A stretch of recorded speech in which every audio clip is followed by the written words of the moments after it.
तीन दामाद की सास पार्ट 2। अब तक आपने सुना कि कावेरी जी अपनी तीनों बेटियों ईशा, मोहिनी और सुहाना की शादी तीन घर जमाई लड़कों के साथ करवा देती है। उन्हें लगता है कि ये लड़के शायद घर का कामकाज संभाल लेंगे, लेकिन उनके तीनों घर जमाई बहुत आलसी थे। वो नौकरी भी नहीं करते थे और बाहर का काम भी नहीं। कावेरी जी ने अपनी बेटियों से कहा कि वो प्रेगनेंसी का बहाना बनाकर अपने पतियों को सबक सिखाए। अब सुनिए आगे। मम्मी, आपने जैसा कहा था हमने वैसा ही किया, लेकिन देखिए ना, विवेक का हाल तो वैसा का वैसा ही है। घर में ना सुबह का नाश्ता बनता है और ना खाना। नौकरी पर जाने की बात करूं तो खाने को दौड़ते हैं मुझे। हाँ मम्मी, मैंने भी सुमित को कितनी बार कहा कि अगर नौकरी नहीं करनी तो कोई छोटी सी दुकान ही खोल लो। घर का खर्चा कैसे चलेगा? देखो दोपहर के 12 बजने आए और जनाब अभी तक सो रहे हैं। हाँ मम्मी, ईशा और सुहाना ठीक कहती हैं। अविनाश का भी यही हाल है। जब मैंने अपनी प्रेगनेंसी के बारे में कहा तो मुझसे कहने लगा, अरे दूसरी लड़कियां तो 9-9 महीने तक नौकरी करती है, बस डिलीवरी के टाइम छुट्टी लेती है। मोहिनी, तुम भी नौकरी करो। अब मुझे कहाँ नौकरी मिलेगी? मम्मी बताओ, अब मैं क्या करूँ? हे भगवान, क्या सोचकर घर जमाई दामाद लाई थी मैं कि मेरी बेटियां मेरे पास रहेंगी और खुश रहेंगी, लेकिन इन आलसी दामादों ने तो हमारी जिंदगी को भी प्रॉब्लम में डाल दिया है। मैं तो कहती हूँ मम्मी, हम लोग वापस अपनी जॉब पर जाना शुरू कर देते हैं। बता देते हैं इन लोगों को कि हमने प्रेगनेंसी का बहाना किया है। नहीं नहीं बेटा, ऐसी गलती भी मत करना। अगर तुमने ऐसा किया तो इन तीनों की आदत और खराब हो जाएगी। अरे आज नहीं तो कल कभी तो तुम प्रेग्नेंट होगी, तब वापस यही प्रॉब्लम आएगी। तब क्या करोगी तुम तीनों? हाँ मम्मी, आपकी बात तो बिल्कुल सही है। इन लोगों को तो सुधारना ही पड़ेगा। लेकिन कैसे? अपने बच्चों के आने की खबर सुनकर भी इन लोगों पर कोई असर नहीं हो रहा। पैसे कमाने के लिए घर से बाहर निकलना ही नहीं चाहते ये तीनों। अब मेरे दिमाग में एक प्लान आया है। तुम तीनों चिंता मत करो, उन तीनों को बुलाओ, फिर मैं बात करती हूँ। थोड़ी देर बाद कावेरी जी अपने तीनों दामादों को सामने बुलाकर अपनी बात कहना शुरू करती हैं। अविनाश, सुमित और विवेक, देखो बेटा, मैं ना तुम तीनों से बड़ा प्यार करती हूँ, इसीलिए तो तुम्हें घर जमाई बना कर रखा है मैंने। अरे मम्मी जी, सीधे सीधे कहिए ना, क्या बात है? प्यार तो हम भी आपको बहुत करते हैं। अरे मम्मी जी, आपकी इज्जत भी बहुत करते हैं। अरे भाई, आपके जैसी सास और कमाने वाली बीवी सबको मिलती है क्या? हाँ मम्मी, विवेक और सुमित ठीक कह रहे हैं। आपकी बेटी से शादी करके मेरी तो जिंदगी ही अच्छी हो गई है।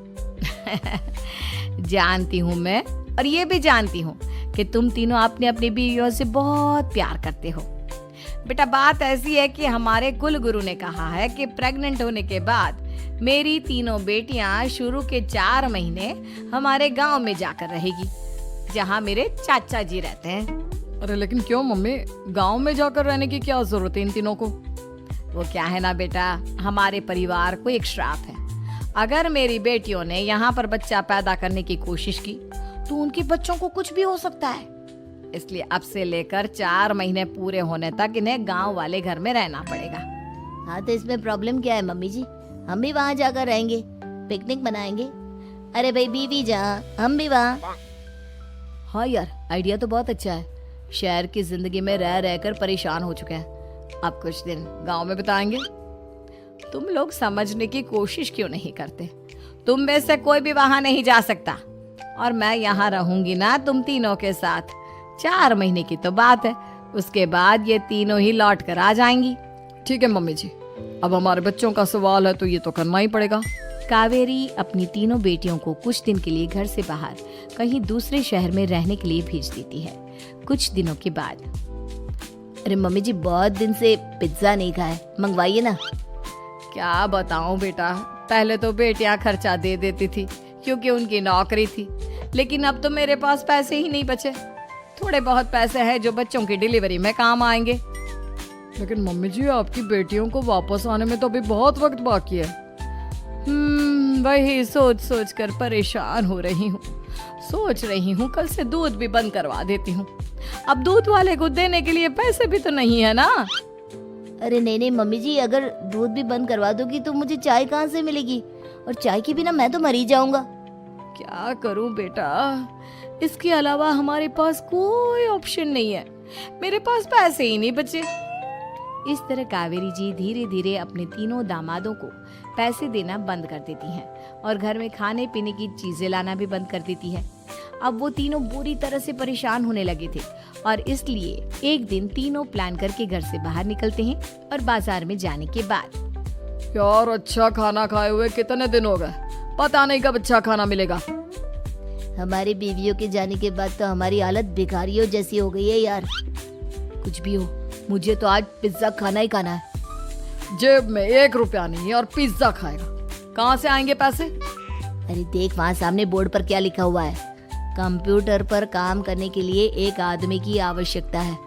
भाई मैं तो जा रहा हूँ, काम करूँगा और शाम तक पैसे लाकर आराम से पिज्जा खाऊंगा।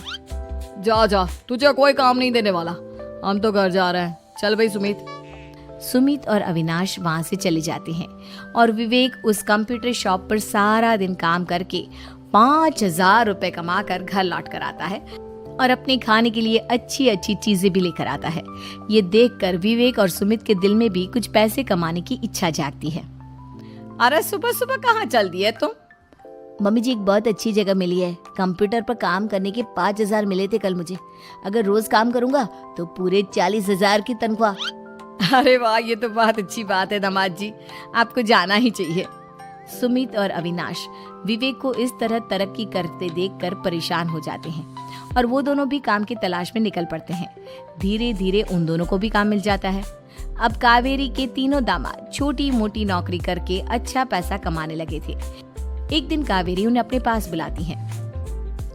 अरे वाह, विवेक 40,000 कमा लेता है, अविनाश 60,000 और सुमित तुम भी 40,000 के आसपास कमा ही लेते हो।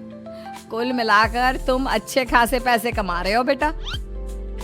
हाँ मम्मी जी, बहुत मजा आता है जब महीने के एंड में मोटी रकम हाथ में आती है। पूछिए मत मम्मी जी, घर में रहकर रोटी बना बना कर और तो जैसा महसूस होने लगा था मुझे तो। हाँ बेटा, तुम तीनों की बात तो बिल्कुल ठीक है और जानते हो अब तुम तीनों की पत्नियां भी वापस लौट कर आने वाली है। लेकिन मम्मी जी अभी तो उन्हें गए सिर्फ 2 महीने हुए हैं, आपने तो कहा था वो 4 महीने के बाद लौट कर आएंगी। ऐसा कुछ नहीं है बेटा, मैं सिर्फ तुम तीनों को सबक सिखाना चाहती थी कि आदमी घर में बैठकर बीवी की कमाई खाता हुआ अच्छा नहीं लगता। इस दुनिया में हर इंसान को मेहनत करनी चाहिए, काम करना चाहिए, चाहे वो औरत हो या आदमी, ताकि अपने परिवार को संभाल सके।